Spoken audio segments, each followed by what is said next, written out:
It hung in the hallway like a ghost from a forgotten past. A portrait of a man in his prime, suit tailored to perfection, smile curated for magazine covers, and eyes that hinted at power as much as they did secrets. Underneath, a golden plaque.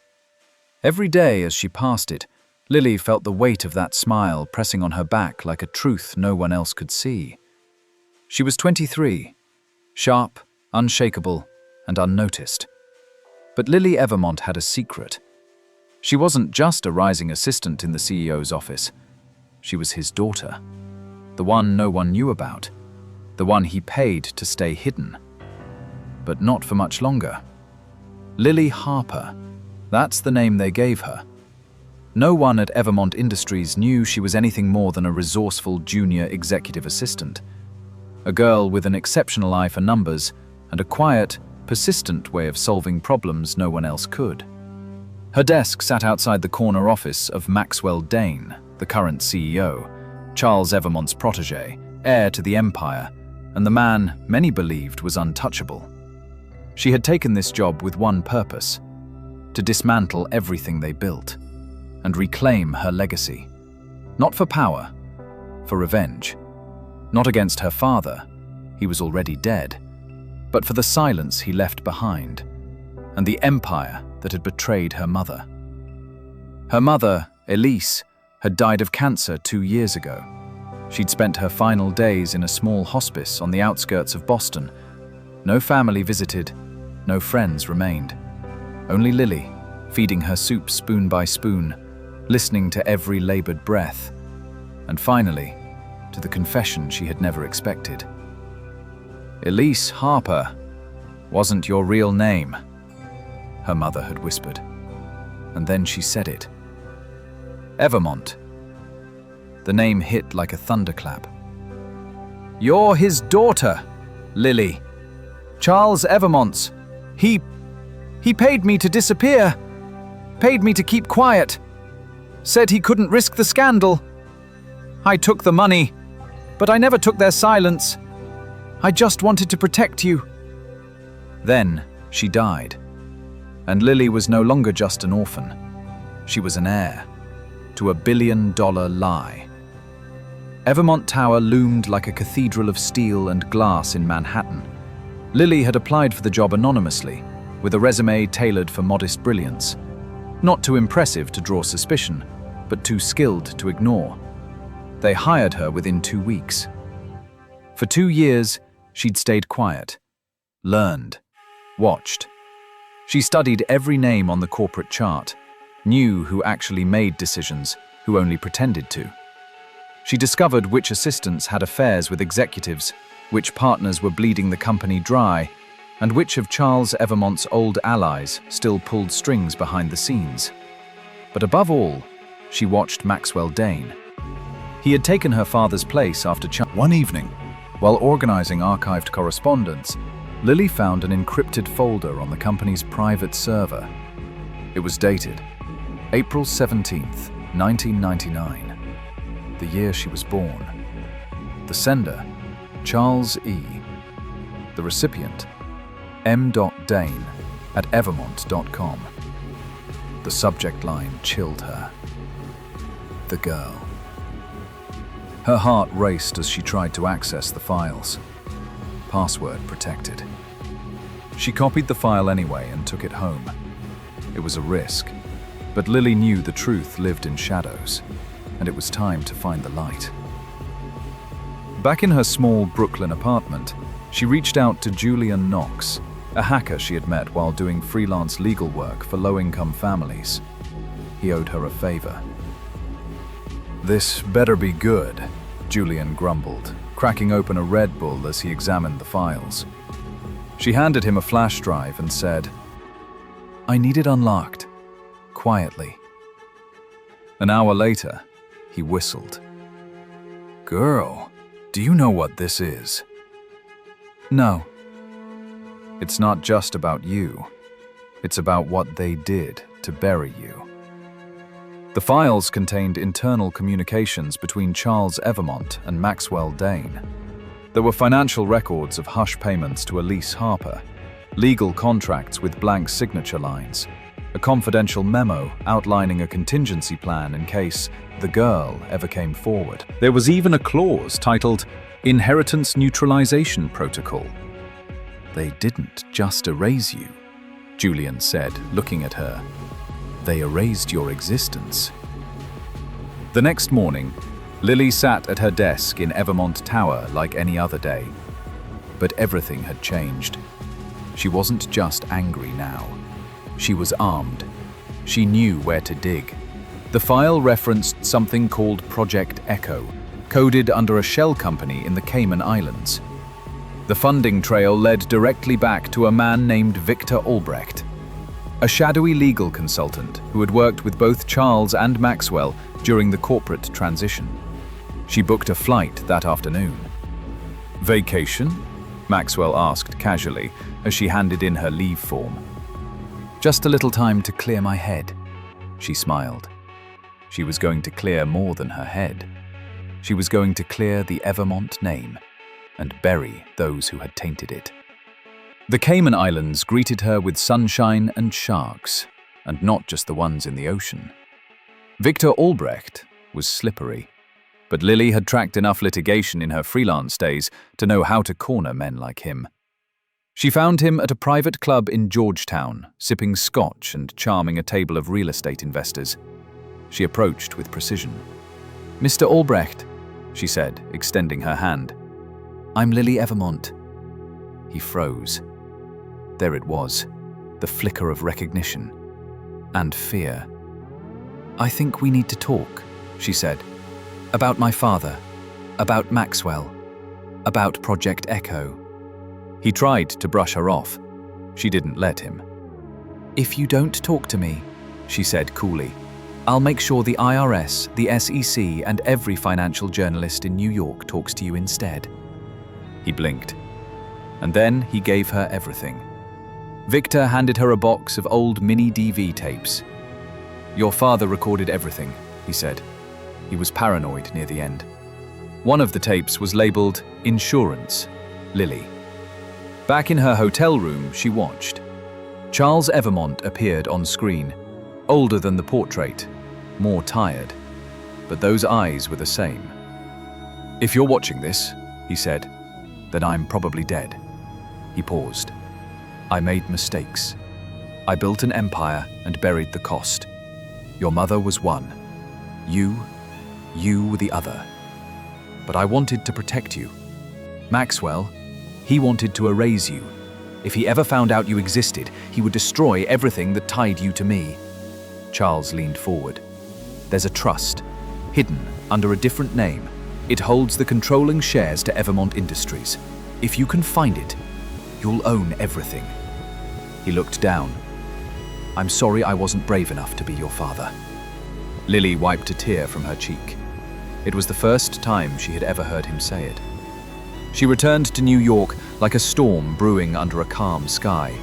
Now she had names, dates, evidence, and motive. But she also had a choice. She could go public, or she could go deeper and take them down from the inside.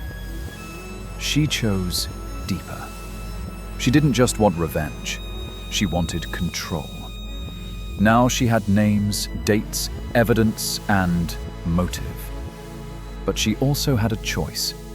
She could go public, or she could go deeper and take them down from the inside. She chose deeper. She didn't just want revenge. She wanted control. The next phase had to be precise, ruthless, surgical. She began feeding documents to investigative journalist Erin Brooks under an alias. She created a paper trail linking Maxwell to offshore accounts. She quietly purchased voting proxies from disgruntled shareholders. She aligned with board members who had felt marginalized under Maxwell's reign. And she waited. Waited for the right moment, for the meeting. The annual shareholder conference was 3 months away. That's when she would strike.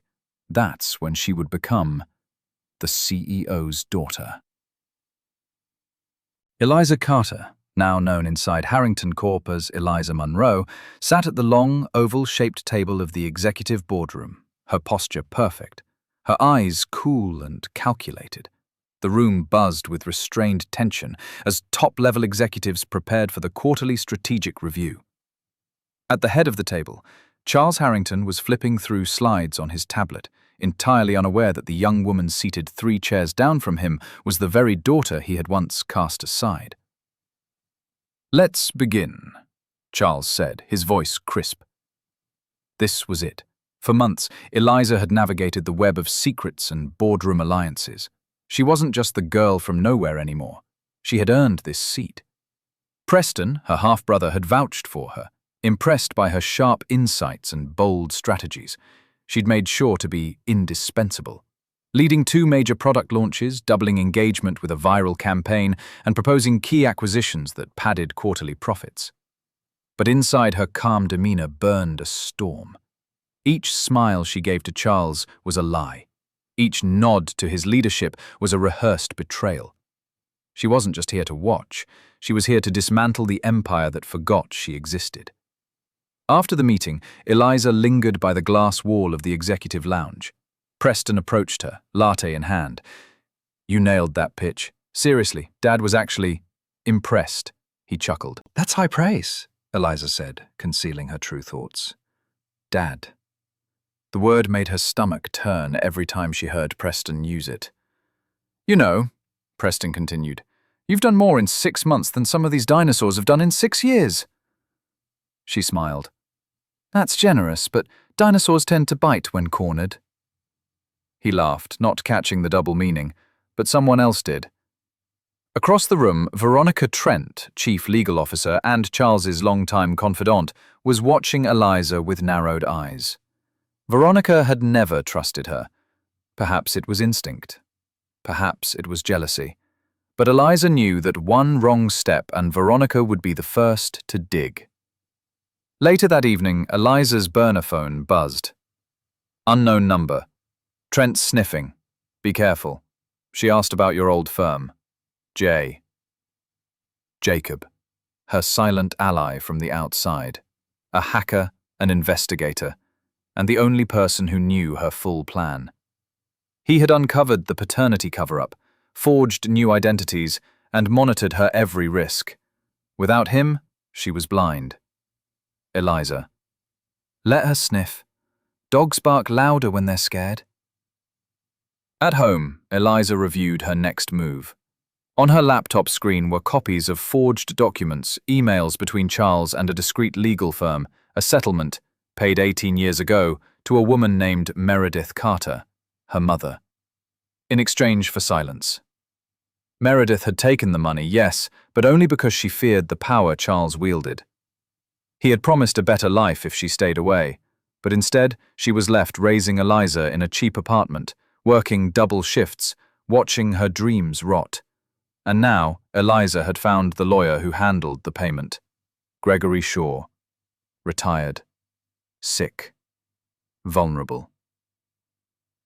The next morning she visited him in his hospice in upstate New York, posing as a journalist working on a biography of Charles Harrington. "I don't care about the headlines," Gregory rasped. "But I remember her, Meredith. She cried not because of the money, because she thought he might come back for them." Eliza clenched her fists.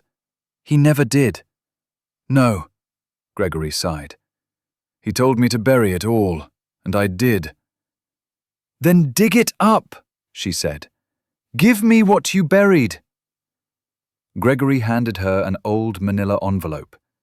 Inside was a copy of a draft will, never signed, never filed, naming Eliza Carter as a legal heir. Charles had once considered acknowledging her, it seemed, but the will was left in limbo, forgotten or suppressed. Eliza scanned the document. It was outdated, but its existence could raise chaos. As she returned to the city, she called Jacob. "This changes everything," she said. "If this ever goes public, it creates legal leverage, enough to force him into the light." Jacob paused. "You ready for that? Once it's out, There's no going back. I'm not here to play safe, Eliza replied. I'm here to burn it down. The next week, Eliza planted the first seeds. An anonymous tip was sent to a financial blog hinting at a suppressed heir to Harrington Corp, another to a rival firm offering vague allegations about inheritance fraud. Veronica Trent was the first to panic. She called for a private meeting with Charles. Eliza listened outside his office as voices rose. You assured me this was sealed, Veronica snapped. It was 18 years ago, Charles replied. Then why is it leaking now? Eliza smiled as she walked away. It had begun. Preston noticed the tension. One night, over whiskey at a rooftop bar, he asked, What do you think Dad's hiding? A lot, Eliza said. Men like him always do. But he's not evil, Preston defended. Just pragmatic. Eliza looked him dead in the eyes. Would you still say that if he abandoned a daughter? Preston blinked. What? Hypothetically, she added quickly, would you still follow him?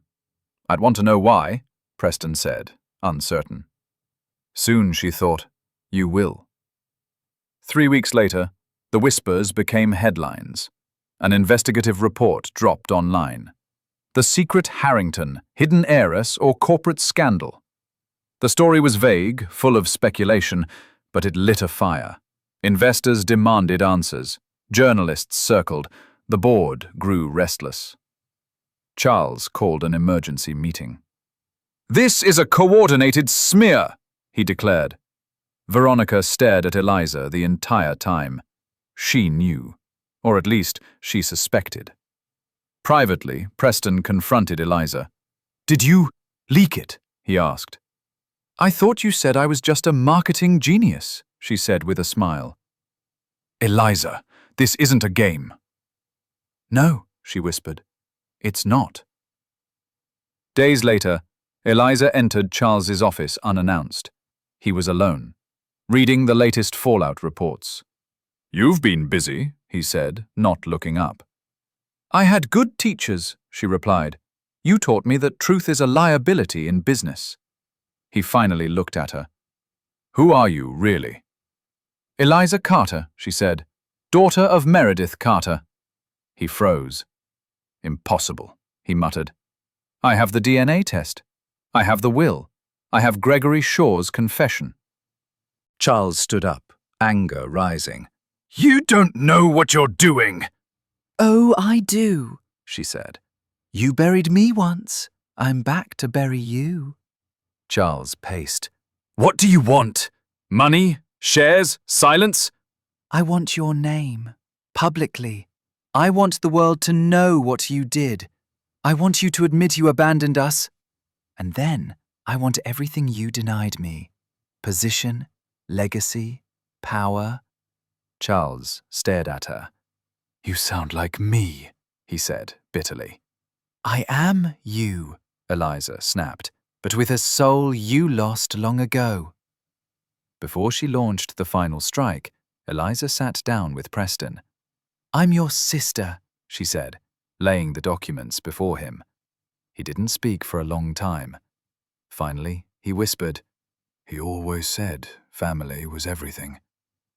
And he lied. Then we're not like him, Preston said. We build something better. Eliza looked at him, truly looked, and for the first time, the rage in her heart trembled. To be continued.